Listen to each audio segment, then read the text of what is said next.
ஓம் சாய்ராம், ஜெய் சாய்ராம். என் அன்பு குழந்தையே, உன் விழி நீரை பாராமல் என் விழி மூடி கிடக்குமோ? காலந்தானே நான் மாற்றுவேன் கண்ணே, உன் கண்ணீரை இனி ஆனந்த கண்ணீராக்குவேன். நல்லதே நடக்கும். பாபாவின் பக்தர்கள் ஒருபோதும் வீணாகி போவதில்லை.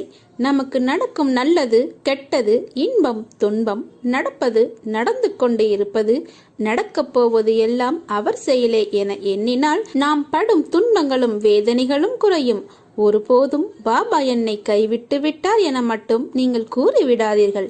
ஏனெனில் அவர் இல்லையெனில் நாம் வாழ்க்கையில் இன்னும் எவ்வளவோ அனுபவிக்க வேண்டியது இருந்திருக்கும். பாபாவின் அருளால் நீங்கள் அனுபவிப்பது கடுகளவே. நீங்கள் மட்டும் பாபாவில் கண்ணில் படாமல் இருந்திருந்தால் மலையளவு துன்பத்தை ஏற்க வேண்டியதிருக்கும். எனவே எது நடந்தாலும் ஏற்றுக்கொண்டு அவருக்கு நன்றி கூறுங்கள். அவள் பாதத்தில் சரணடையுங்கள். துன்பங்கள் எல்லாம் தூளாகும். நீ பல ஏமாற்றங்களால் மனம் வருந்துகிறாய். வருந்தாதே. எல்லாவற்றிற்கும் உனக்கு நிச்சயம் பதில் கிடைக்கும். உன் வாழ்க்கை ஒளிமயமாக மாறும் நாள் வெகு தொலைவில் இல்லை. அன்று தீபம் ஏற்ற என்னை கேட்டேன், இல்லை என்றனர். இன்று என்னையே நினைத்து வாழும் என் மக்களுக்கு நான் என்றும் தீபமாகவே இருக்கிறேன். எளிமையாக இருப்பதுதான் உண்மையாக வாழ கற்றுக் கொடுக்கும். உன்னை சுற்றி இருக்கிறவர்கள் திடீரென தாழும் போதும் வீழும் போதும் அழும்போதும் அது அவர்கள் கர்மாவினால் வந்தது என்பதை உணர்ந்து அமைதியாக இரு. அதை பார்த்து நீ பயந்து விடாதே. நான் எதுவரை உனது அசைக்க முடியாத நம்பிக்கையாக இருக்கின்றனோ அதுவரை உனக்கு எந்த தீங்கும் வராது. நீ இழந்து போனதையும் தொலைத்து விட்டதையும் நான் அறிந்திருக்கிறேன். என் கண்கள் உன்னை காணாமல் எதுவும் நடக்க முடியாது. இருந்தும் நான் மௌனமாக இருப்பதற்கு காரணம் அவை உனக்கு நன்மை விளைவிக்கும். பிற்காலத்தில் பெரும் பலனோடும் வட்டியோடும் ஆசீர்வாதத்தோடும் மீண்டும் உன்னிடமே வந்து சேரும் என்பதை நீ தீர்க்கமாக அறிந்திருப்பதால் தான். உன் வாழ்வில் நிகழ்வது எதுவானாலும் நீ ஏற்றுக்கொள். ஏனெனில் நீ கருவாகும் போதே அது தீர்மானிக்கப்பட்டது. உனக்கான நேரம் வரும் வரை பொறுமையாக இரு. நம்பிக்கையோடு நீ உன் கடமையை செய். உனக்கான அந்த நல்ல நாள் நிச்சயமாக உன்னை தேடி வரும். பிறர் ஒதுக்கிவிட்டாலும் நீங்கள் கவலைப்படாதே. நேர்மை என்ற வெளிச்சம் நம்மிடம் உள்ளவரை உலகில் நமக்கு ஓர் இடம் உண்டு. எதற்காகவும் கவலைப்படாதே. என் அருகே நீ வந்தால் உன் அருகே நான் இருப்பேன். கண்மூடி உறங்கினாலும் கண் விழித்து காத்து வருவேன். என் கண் விழியில் உன்னை வைத்து கண்ணிமைத்து கொண்டு காத்து வருகிறேன். காலம் கனிந்து வரும்போது உன் வாழ்க்கை பிரகாசமாய் ஒளிக்கும். சாய் நாமம் ஒன்றே போதும். சங்கடங்கள் பனியாய் உருகி சந்தோஷம் மழையாய் குவியும்.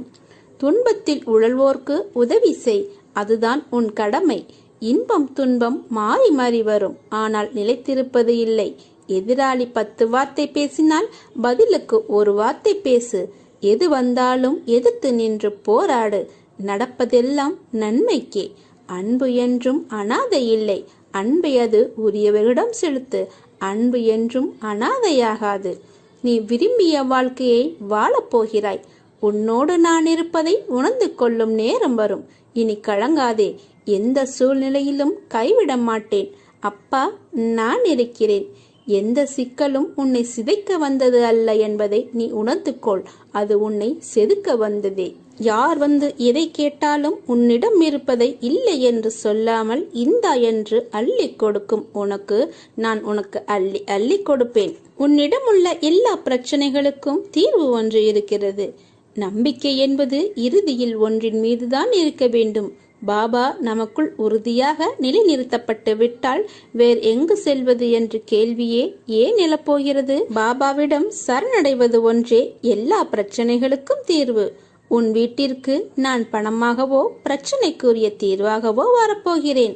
கஷ்ட காலம் ஒரு மனிதனை தனக்கே அறிமுகம் செய்து வைக்கிறது. நான் உன் அருகிலேயே தான் இருக்கிறேன். கவலை கொள்ளாதே. உன் கஷ்டத்தை நான் தூளாக்கப் போகிறேன். செயல் புரியும் கடமை மாத்திரம் என்னுடையது. பலனை அளிப்பவர் எல்லாம் வல்ல இறைவன் என்னும் திடமான நம்பிக்கை எவரிடம் உள்ளதோ அவருடைய செயல்கள் அனைத்தும் நிச்சயம் வெற்றியடையும். ஏனென்றால் நம்மை செயல்படுத்துவது நம் பாபா. அவர் மீது நம்பிக்கை வைத்து முழுமையாக சரணாகதி அடைந்தால் அவர் நம்மை காப்பார். நீ எங்கிருந்தாலும் நான் உன்னுடன் இருப்பேன். உன்னுடன் மட்டும்தான் இருப்பேன். இந்த சாயப்பா உன்னை விட்டு எங்குமே நீங்கி போக மாட்டேன்.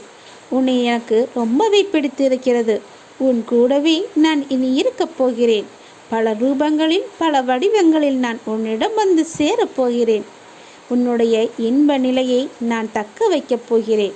நீ துன்ப சுமையை சுமக்கிறாயே, உன்னுடைய இன்ப நிலையெல்லாம் நீங்கி துன்ப சுமையை நீ இப்போது சுமந்து கொண்டிருக்கிறாயே, அனுபவிக்க இன்னும் என்ன இருக்கிறது என்ற அளவில் நீ துன்பத்தின் எல்லை வரை சென்று வந்து விட்டாய் அல்லவா?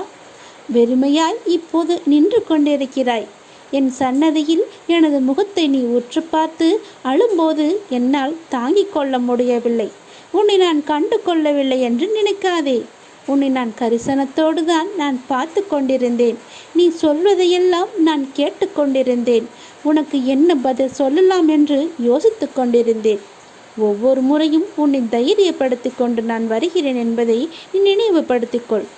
இன்னும் நீ கடந்து போக வேண்டிய தூரம் கொஞ்சம் இருக்கிறது. அதுவரை எல்லையற்ற பொறுமையோடு தீவிர நம்பிக்கையோடு உனது சுமையின் கணம் தெரியாமல் இருப்பதற்காக எனது நாமத்தை நீ உச்சரித்தபடி இருக்க வேண்டும் என் தங்கமே. நான் சொல்வதை நீ கவனித்தாயா? என்னுடைய நாமத்தை நீ உச்சரித்து கொண்டே இரு. உன்னுடைய துன்பங்கள் உனக்கு லேசாக தெரியும், பெரிய கஷ்டமாக தெரியாது. நான் மிச்சதை பார்த்து கொள்கிறேன். நீ என்னுடைய நாமத்தை மட்டும் உச்சரித்தபடியே இரு. எனது சத்தத்தை உணர்வுள்ளதாக நீ மாற்றி காமி. நீ கவனித்து கேட்டு அதன்படி நடந்து கொள். அப்போது உனக்கு பல விதங்களில் ஆறுதல் கிடைக்கும். பல விதங்களில் துன்பங்கள் தெரித்து ஓடிவிடும். நீ எதற்குமே கவலைப்படாதே. நான் உன் கூடவே தானே இருக்கப் போகிறேன். உன் கூடவே எப்பொழுதுமே இருப்பேன். இருந்து கொண்டும் இருக்கின்றேன். எது வந்தாலும் நான் பார்த்து கொள்கிறேன். எல்லாவற்றையும் நான் பார்த்து கொள்கிறேன். நீ எதை பற்றியுமே கவலைப்படாதே. எது வந்தாலும் நான் உனக்கு அருள் செய்ய காத்து கொண்டிருக்கிறேன்.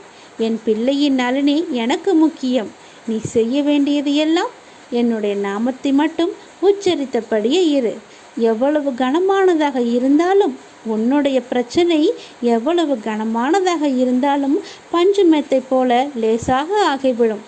அந்த நொடி என் நாமத்தை சொன்னால் பஞ்சு மெத்தை போல உன்னுடைய பிரச்சனை எல்லாமே தீரப்போகிறது என்று அறிவில் லேசாக மாறிவிடும் என் தங்கமே. இப்பொழுதே இந்த நொடியே என்னுடைய நாமத்தை நீ ஜெபிக்கத் தொடங்கு. உன் பிரச்சனை பனி போல உருகப் போவதை நீ பார்த்து ரசிக்கப் போகிறாய். என்னுடைய இரு கண்கள் உன்னிடம் இப்போது பேசப் போகின்றன. என் கண்களை மௌனமாக இருந்து நன்றாக உற்று பார்த்து கொண்டே இரு. என் கண்கள் இரண்டும் உன்னுடன் பேச தயாராகிவிட்டன. உன் செவிகளை நீ தயார்படுத்திக்கொள். துன்பமே இல்லாட்டா இன்பத்தை உன்னால் உணர முடியுமா? காலம் முழுவதும் இன்பமாக இருப்பவர் யார் என்று முடிந்தால் சொல். கற்பனை என்ற போர்வையில் ஒளிந்திருக்கும் நம் நிறைவேறாத ஆசைகள் நிறையவே இருக்கின்றன. ஏக்கத்தோடு காத்திருக்கும் இதயத்திற்குத்தான் தெரியும் ஏமாற்றத்தின் வழி எவ்வளவு பெரியதுன்னு. வாழ்க்கையில் மிகச்சிறந்த பொக்கிஷம் சரியான நேரத்தில் கிடைக்கும் ஆறுதலும் மாறுதலும் தான். முதல்ல நீ எல்லாத்துக்குமே வருத்தப்படாத. எதையுமே பெருசாக நினச்சி வருத்தப்பட்டுக்கிட்டே இருக்காத. அதற்காக நீ அழவும் கூடாது. உன் மனசாட்சிக்கு பயந்து நடந்தால் போதும். உன் மனசாட்சி இது தப்புன்னு சொன்னால் அப்போ மட்டும் எல்லாமே குற்றமாக பாரு. மற்றவற்றையெல்லாம் நீ குற்றமாக கருத வேண்டாம். தோல்வி வரும்போதும் தூண்டு போகக்கூடாது. உனக்கு நீ துன்பத்தையே பெரிதாக நினச்சிக்கிட்டு இருப்பதால் தான் உனக்கு இப்போ வர இன்பம் எல்லாமே உனக்கு தெரிய மாட்டேங்குது. உனக்கு வரும் துன்பத்தை பெருசாக நினச்சி இன்பத்தை இழந்துக்கிட்டு இருக்க நீ. உனக்கு நிறைய வாய்ப்புகளும் காலங்களும் நிறையவே இருக்குது. அவற்றை உனக்கு சாதகமாக மாற்றிக்கொள்வதற்காகத்தான் நான் உனக்கு சின்ன சின்ன பிரச்சனைகளை இடைஞ்சல்கள் எல்லாம் கொடுத்தேன். அப்படி சின்ன சின்ன சறுக்கல்கள் என்பதை நீ உணர்ந்து புத்துணர்ச்சியோடு எழுந்து நடமாடுன்னு வச்சுக்கோயேன். நிச்சயமாக உன் வாழ்க்கையில் உன்னை அடிச்சுக்கிறதுக்கு யாருமே கிடையாது. நான் உன்னை பார்த்துக்கிட்டு இருக்கேன். மௌனமாக தான் பார்த்துக்கிட்டு இருப்பேன் நீ நினச்சிக்கிட்டு இருப்ப. உனக்கு மௌனமாக பார்த்துக்கிட்டு இருப்பதாக தெரிந்தாலும் உனக்கு பல வடிவங்களில், அதாவது உயிருள்ள பல வடிவங்களில் உன்னோடு நான் பேசிக்கொண்டு தான் இருக்கிறேன் என்பதை நீ உணர்ந்துக்கோ. ஒரு கஷ்டமான நிலையை சந்திக்கும்போது மனம் உடைஞ்சு போகக்கூடாது. பொறுமையுடன் அது என்ன நடக்குதுன்னு என்பதை நீ கவனிக்கணும். முழுமையாக அதை பற்றி நீ தெரிஞ்சுக்கணும். கவனித்த வண்ணம் அப்படியே இருக்கணும். ஏனென்னா என்னுடைய குழந்தைகளையும் பக்தர்களையும் எப்படியாவது நான் காப்பாற்றுவதே என்னுடைய முழு கடமையாக நான் வச்சுருக்கேன். பற்றினி தவிர கோபத்தையும் ஒரு மனிதன் அடக்கியே ஆளணும். அப்படி அடக்காட்டா அது எங்கே போய் முடியும்னு சொல்லவே முடியாது. ஏன்னா கோபமே முதல்ல துயரத்துக்கு காரணம். அப்படி வர துன்பத்தால் நீ எதையெல்லாம் சாதிச்சேன்னு நினச்சிப்பாரு. உனக்கு கோபத்தால் துன்பம் வரும். அப்படி துன்பம் வந்தால் உன்னால் மகிழ்ச்சியாக இருக்க முடியாது, இன்பத்தை அனுபவிக்கவே முடியாது. கோபத்தை வென்றவன் துக்கப்படவே மாட்டான். கோபம் இருக்கும் வர மனிதனுக்கு அமைதியும் மகிழ்ச்சியும் இருக்காது. எனவே வாழ்க்கையில் அமைதியும் சந்தோஷமும் பெறணும்னு நினச்சிக்கோயேன். அவன் முதல்ல கோபத்தை விட்டொழிக்கணும். பகவான் அனைவருடைய ஆழ்ந்த ரகசியங்களையுமே பாபா நிச்சயமாகவே அறிவார். பாபாவின் தரிசனத்தை பெற்றதால் மக்கள் மிகவும் பெரிய அளவில் பயனடைஞ்சாங்க தெரியுமா?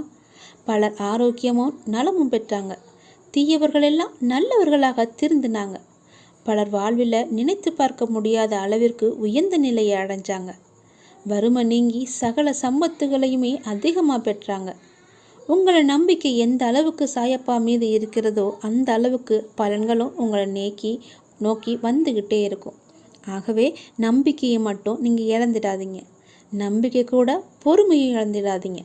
நம்பிக்கை பொறுமையோட தன்னம்பிக்கையும் வைராக்கியமும் உங்களுக்கு எப்போதுமே இருக்கணும். பாபாவோட பாதத்தை நீங்கள் சரணடைஞ்சிட்டிங்கன்னு வச்சுக்கோங்களேன், அதுக்கு பிறகு எந்த கவலையுமே உங்களுக்கு இருக்காது. எல்லாவற்றையுமே அந்த பகவான் பாபாவே பார்த்து கொள்வார். எல்லாம் சாய்மயம், எல்லாம் சிவமயம். சாயப்பாவின் துணையோடு நீங்கள் எப்பொழுதும் நன்றாகவே இருப்பீர்கள். என் கண்கள் இப்போது உன்னிடம் பேசிக்கொண்டிருப்பதை நன்றாக உணர்ந்திருப்பாய் என்று நினைக்கிறேன். நான் சொல்வது சரி என்றால் ஓம் சாய்ராம் என்று சொல்லுங்கள். ஓம் சாய்ராம் துணை என்று சொல்லுங்கள். நிச்சயமாகவே என் துணை உனக்கு எப்போதுமே இருக்கும். உன் ஆயுள் முழுவதும் என் துணை இருந்து கொண்டே இருக்கும். எத்தனை ஜென்மங்கள் எடுத்தாலும் என் துணையோடு நீ இருப்பாய். ஜென்மம் எடுத்தாலும் என் துணை உனக்கு எப்போதுமே உண்டு என்பதை மட்டும் நீ மறந்து விடாதே என் தங்கமே. உலகம் என்று ஒன்று இருப்பதால் தான் மனிதர்கள் இருக்கின்றனர். அந்த மனிதர்கள் எல்லோருமே நல்லவர்களாக இருக்க முடியாது. சில பேர் நல்லவர்களாகவும், சில பேர் தீய எண்ணம் கொண்டவர்களாகவும், சில பேர் யாருக்கும் எந்த துரோகமும் செய்யாமல் நடுநிலையாக இருப்பவர்களாகவும் இருப்பார்கள். உன்னை முதுகில் குத்துபவர்களை கண்டு நீ வேதனைப்படாதே. பின்னால் யாருக்குமே தட்டிதான் கொடுக்க வேண்டுமே தவிர யாரையும் முதுகுக்கு பின்னால் குத்தக்கூடாது. போர்க்களத்தில் புறமுதுகை காட்டுபவர்கள் வீரமானவர்கள் அல்ல. அவர்களின் கோழைத்தனம்தான் அவர்களை வீழ்த்தும். யாராக இருந்தாலும் அறம் என்பது ஒன்றுதான். அதற்கு பல்வேறு முகங்கள் இருக்கிறது. அந்த முகத்தை நான் உன்னிடம் பார்க்கிறேன். அறத்திற்கு ஒரே முகம்தான், அதுதான் நீ. உனது நேர்மை உன்னை வழிநடத்தி செல்லும். கவலையப்படாதே. நீ எப்பொழுதும் நேர்மையாக மட்டுமே இரு. உனக்கான அனைத்துமே உனக்கு விரைவிலேயே கிடைக்கும். தானாகவே வரும். யாரையும் தேடி நீ செல்ல வேண்டாம். உனக்கு கிடைக்கும் விஷயமானது என்னுடைய முழுமையான அருளால் உனக்கு நான் ஆசீர்வதித்து கொடுத்தது. நீ வாழ்க்கையில் நிச்சயமாகவே ஜெயிப்பாய். உனக்கான சந்தோஷம் உன்னை தேடி தானாகவே வரும். தானாக வரும் காற்றை உன் மூச்சிலேயே கலக்கப் போகிறது.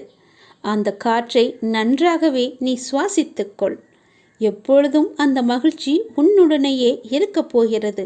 நீ சந்தோஷமாகவே வாழப்போகிறாய். உனக்கான நிம்மதி உன் சாயப்பாவான என்னை நினைக்கும்போது உன் உடம்பிற்குள் ஒரு சிரித்த உணர்வை நீ ஏற்படுத்தி கொள்ளும்.